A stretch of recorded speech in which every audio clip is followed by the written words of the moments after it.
सियावर रामचंद्र की जय।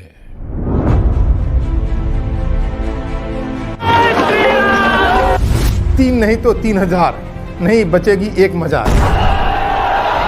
रामलला की प्राण प्रतिष्ठा से 24 घंटे पहले मेहमानों का अयोध्या पहुंचना भी अब शुरू हो गया है। एक खूबसूरत बात है हमारे देश की कि हमारे देश में हर प्रकार के धर्म निवास करते हैं। चाहे हम बुद्धिस्ट की बात करें, चाहे हम जैनिज्म की बात करें, चाहे हम क्रिश्चियनिटी की बात करें, चाहे हम लोग इस्लाम की बात करें, चाहे सिखिज्म की बात करें। हर विचार के और हर धर्म के लोग यहाँ संयोजन से रहते हैं। अब इस संयोजन का कहीं न कहीं कभी न कभी किसी न किसी प्रकार से खंडन होता रहता है, जैसे कि एक बाबरी मस्जिद और अयोध्या का मामला है।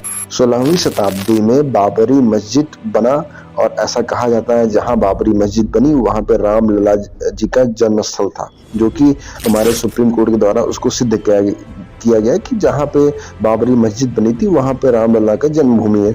तो आज का जो हमारा टॉपिक होगा रामलला जन्मभूमि होगा, बाबरी मस्जिद होगा, और जो 22 जनवरी को प्राण प्रतीक्षा तक का जो सफर रहा वो सारी चीज समझेंगे हम लोग इस वीडियो में। अब ऐसा बहुत सारे डॉक्यूमेंट्स, बहुत सारे इंस्क्रिप्शन के द्वारा बताया जाता है कि जो बाबरी मस्जिद थी वो बनी थी 1528 से लेके 1529 सितंबर सीई में, और ये बनाया गया था मीर बाकी के द्वारा, जो कि बे के नाम से भी जाना जाता है। जो मीर बाकी थे वो मुगल एम्पायर के अंडर काम करते थे और उन्होंने इस मस्जिद को बनाया था। साथ ही साथ 1528 से 1529 में लमसम 3 और मस्जिद बने थे। एक तो अयोध्या में जो बाबरी मस्जिद से नाम जाना गया, दूसरा शांभल में भी बना, तीसरा पानीपत में भी बना। और यही जो अयोध्या में बाबरी मस्जिद बनी, यही हिंदू और इस्लाम के बीच में एक डिस्प्यूट का कारण बना। कारण ये था कि जितने भी हिंदू बिलीवर्स थे उनका कहना था जहाँ पे बाबरी मस्जिद बनी है वहाँ पे लॉर्ड राम जी का राम जन्मभूमि तथा बाबरी मस्जिद का डिस्प्यूट चल ही रहा था कि उसी बीच में फैजाबाद कोर्ट ने एक ऑर्डर पास किया 1949 में। अब ये ऑर्डर क्यों पास किया गया कि 22 दिसंबर 1949 को लमसम रात में एक हिंदू धर्म की मूर्ति पाई जाती है बाबरी मस्जिद के डोम में। अब जिस वक्त इस डोम में एक हिंदू मूर्ति पाई गई तो ये एक कम्युनल टेंशन क्रिएट हो गया, एक एक्स्ट्राऑर्डिनरी सर्कमस्टेंसेस क्रिएट हो गया। तब उस सिचुएशन में दिसंबर 29, 1949 को फैजाबाद कोर्ट ने एक ऑर्डर पास किया। उस ऑर्डर में जितनी प्रीमाइसेस थी बाबरी मस्जिद को उसको कस्टोडियल रिस्पॉन्सिबिलिटी में डाल दिया, और रीजन ये साइड किया कि वहां पे जो मूर्ति पाई गई है उसकी वजह से हिंदू और मुस्लिम में एक कम्युनल टेंशन होने की आशंका जाहिर होने वाली। साथ ही साथ एडिशनल मजिस्ट्रेट ने एक प्रिलिमिनरी ऑर्डर इशू किया अंडर सेक्शन 145 सीआरपीसी। बेसिकली ये जो धारा है ये इसके लिए बनी है, जब भी कोई डिस्प्यूट, जब भी कोई झगड़ा, कोई भी पब्लिक पीस को ब्रीच करता है, सपोज दैट कोई सोसाइटी को, कोई जनसंख्या को उनका पीस भंग करता है और वो रीजन बनता है लैंड और वाटर की वजह से, तो आप अपना जो कंप्लेंट होगा उसको रिटर्न में लेके कोर्ट के सामने जाएंगे। साथ ही साथ जो बाबरी मस्जिद की जो पूरी प्रेमाइसेस थी उसको म्युनिसिपैलिटी के चेयरमैन के बोर्डशिप में डाल दिया गया कि अब आप इसका रिसीवरशिप में आ गया है ये, तो अभी इस पूरे प्रेमाइसेस जिम्मेदारी आपके अंतर्गत आती है और ना तो इसमें कोई जाएगा जब तक ये मैटर कोर्ट से सेटल नहीं हो जाएगा। अब जब इसमें 29 दिसंबर 1949 का फैजाबाद कोर्ट का ऑर्डर आया तो इसमें मुख्य 3 पार्टी बन गई। उसमें प्रमुख थी निर्मोही अखाड़ा, दूसरा उत्तर Pradesh Sunni central board of वक्फ, तीसरा था सीनियर एडवोकेट देव एन अग्रवाल। अब इन तीनों पार्टियों ने अलग अलग सूट डाला। 1959 में निर्मोही अखाड़ा ने एक सूट डाला, वो सूट नंबर 3 बना, और इस सूट में उन्होंने ये क्लेम किया कि जो जमीन बाबरी मस्जिद थी वो राम जन्मभूमि को होनी चाहिए।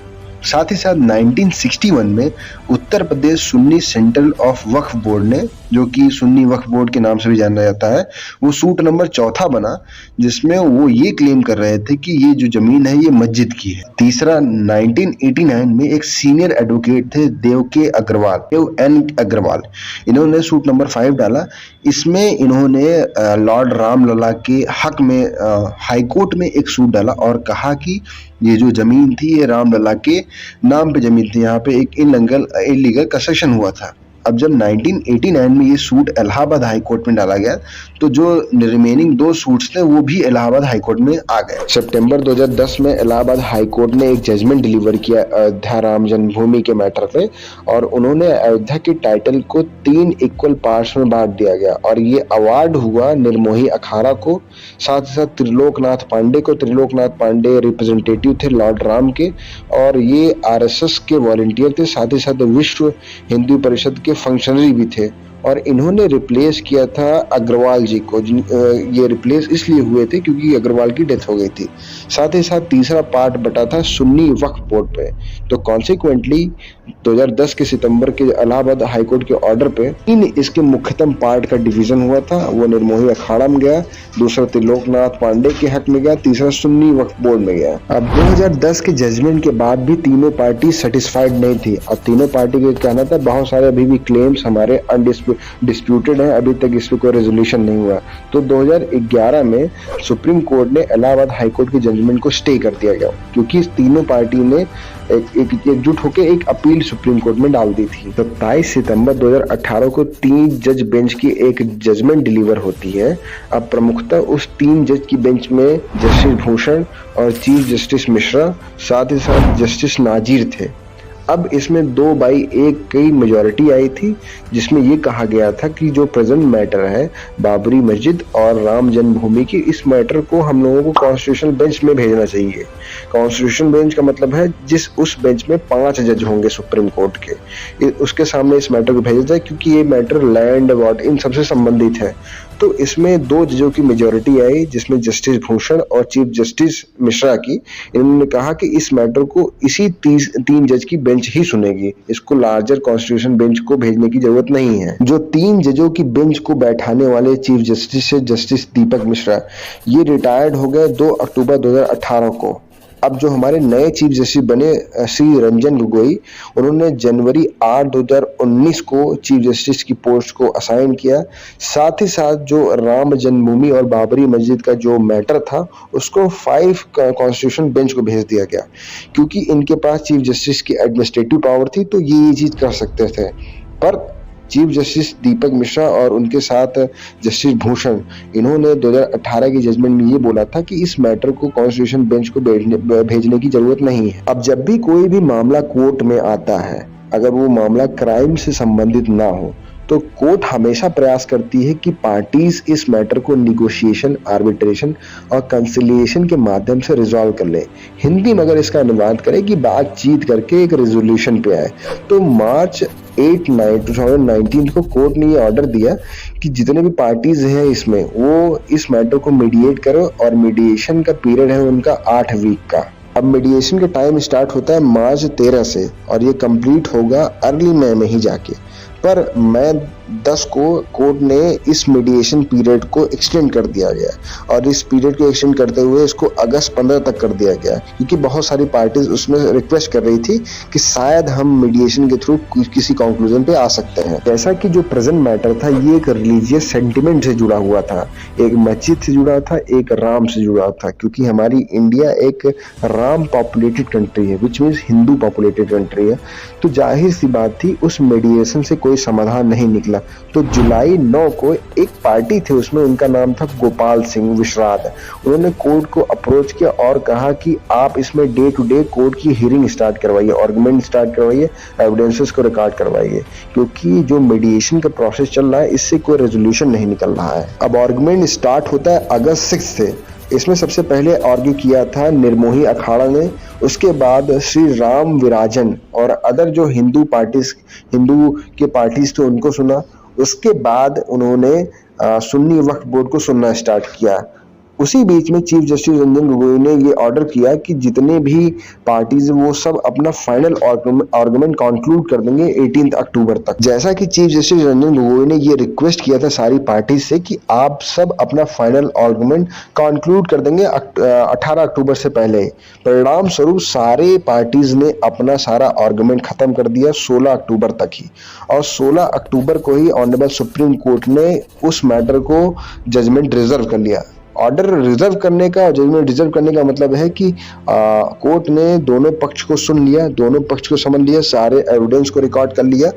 अब कोर्ट को उस पे अपना एक निष्पक्ष होके एक उस पे अपना निर्णय सुनाना है, उसको ऑर्डर रिजर्व बोलते हैं। अब वो घड़ी आ गई है जिसमें सुप्रीम कोर्ट ऑफ इंडिया ने अपना फाइनल निर्णय दिया और उस निर्णय की तारीख पड़ी 9 नवंबर 2019 को। सुप्रीम कोर्ट ऑफ इंडिया ने जो डिस्प्यूटेड लैंड था उस पर राम जन्मभूमि का मोहर मारा और ऑर्डर दिया कि 2.7 एकड़ की जो डिस्प्यूटेड जमीन थी, डिस्प्यूटेड जमीन का मतलब कि जहाँ पे राम जन्मभूमि थी, जहाँ पे बाबरी मस्जिद बनी थी और जहाँ पे बाबरी मस्जिद डिमोलिश की गई थी, वो जमीन हम एक ट्रस्ट को हैंडओवर करेंगे और वो ट्रस्ट गवर्नमेंट ऑफ इंडिया द्वारा बनाया जाएगा और उस ट्रस्ट का काम होगा कि राम जन्मभूमि का वहाँ पे टेम्पल बनाया जाए।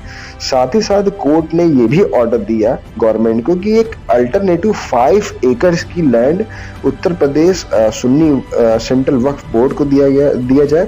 साथ ही साथ उसका पर्पस ये होगा कि वहां पे वो अपना बाबरी मस्जिद या फिर कोई और मॉस्क बना सकते हैं। जो डिस्प्यूट 1949 या कहें कि 1949 से पहले लमसम 500 साल पहले से ही जो डिस्प्यूट स्टार्ट हुआ था, बट लीगली 1949 से स्टार्ट हुआ और उसका समापन हुआ सुप्रीम कोर्ट की जजमेंट द्वारा, जो कि पास हुआ था नवंबर 9 2019 को 5 जजों के द्वारा।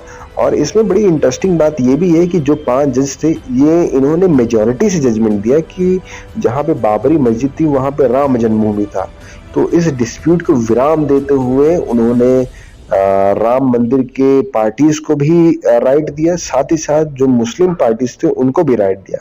यहाँ तक कि 2.77 एकड़ जमीन केवल राम जन्मभूमि वालों को मिला, बल्कि मस्जिद बनाने के लिए लमसम 5 एकड़ की जमीन अलॉट हुई सुप्रीम कोर्ट के द्वारा गवर्नमेंट को कि आप सुन्नी वक्फ बोर्ड को 5 एकड़ की जमीन कोई अल्टरनेट जगह पे अयोध्या के दे दीजिए। तो इस परिणाम के बाद इस संघर्ष पे विराम लगा और माननीय नरेंद्र मोदी जी ने इस पे जोरों शोर से काम करवा के राम जन्मभूमि का कंस्ट्रक्शन स्टार्ट उन्होंने करवाया। धीरे धीरे उसका कंस्ट्रक्शन ऑलमोस्ट कंक्लूड होने वाला है। 22 जनवरी 2024 को माननीय नरेंद्र मोदी जी ने प्राण प्रतिष्ठा रखा है राम जन्मभूमि राम टेम्पल में। बेसिकली प्राण प्रतिष्ठा का मतलब होता है कि वहां पे एक राम जी की मूर्ति रखी जाएगी, उसकी पूजा आराधना की जाएगी और उसको एक लिविंग एंटिटी बनाया जाएगा कि जो वो प्रेयर रिसीव कर पाए। उनकी मतलब पूरी तरीके से एक शुद्धिकरण होगा, उनकी शुरुआत होगी उस मंदिर में। तो इस 22 जनवरी 2024 के दिन को लाने के लिए 1949 से संघर्ष हो रहा है। यहाँ तक कि हम लोग कहें कि 500 साल से संघर्ष होता आ रहा है और 1992 में एक सबसे बड़ा संघर्ष हुआ जिसमें बहुत सारे हिंदू मरे, बहुत सारे इस्लामिस्ट बने, बहुत सारे हमारे लॉ ऑफिसर्स बने, बहुत सारे पुलिस ऑफिसर बने, क्योंकि 1992 में बाबरी मस्जिद को ढा दिया गया। तो एक टेंशन का माहौल चल रहा था हमारे अयोध्या उत्तर प्रदेश में और सरकार भी अस्त व्यस्त हो गई थी क्योंकि ये अपने में ही एक बहुत बड़ा क्लैश था। बट आज के दिन 22 जनवरी 2024 के दिन आज राम जन्मभूमि का इनॉग्रेशन है।